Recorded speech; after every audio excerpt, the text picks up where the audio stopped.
सावरकर, जिनके मातृभूमि और धर्म के प्रति समर्पण से अंग्रेज इतने डर गए कि उन्हें 27 साल कैद में रखा और जब कैद से बाहर आए उन्हें राजनीतिक रूप से अछूत बनाने का प्रयास उनके विरोधियों ने किया। सावरकर को अंग्रेजों का एजेंट बताकर उनका अपमान किया जाता है। तर्क ये दिया जाता है कि तृतीय विश्व युद्ध के समय उन्होंने भारतीयों को अंग्रेजों की सेना में भर्ती कराया था।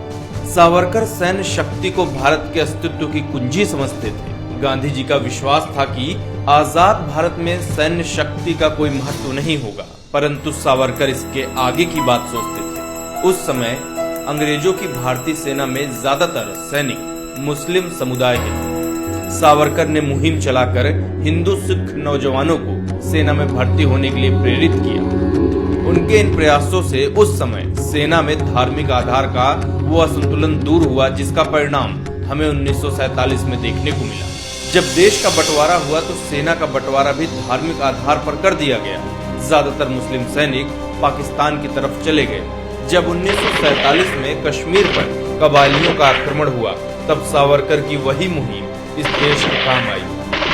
अगर सेना में वही धार्मिक असंतुलन होता तो आजादी के वक्त पंजाब, बंगाल और दिल्ली में व्यापक तौर पर फैले दंगों की सूरत कुछ और ही होती।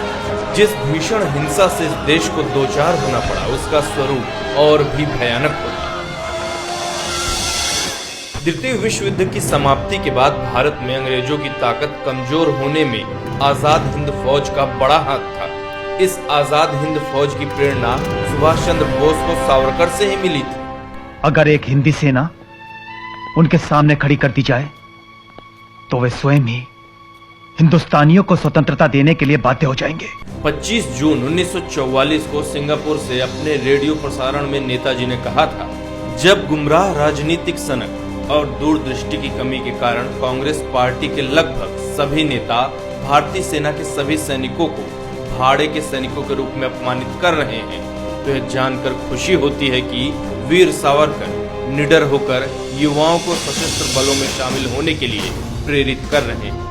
उन युवकों ने खुद को प्रशिक्षित पुरुषों के हवाले कर दिया, जिनसे हमें अपनी आजाद हिंद फौज की सिपाही मिली। सुभाष बाबू के बड़े भाई रास बिहारी बोस ने अपने उद्बोधन में वीर सावरकर के लिए कहा था कि आपको प्रणाम करते हुए मुझे अपने एक वरिष्ठ साथी के प्रति अपने कर्तव्य निभाने की खुशी महसूस हो रही है। आपको प्रणाम करते हुए मैं स्वयं बलिदान के प्रतीक को नमन कर रहा हूँ।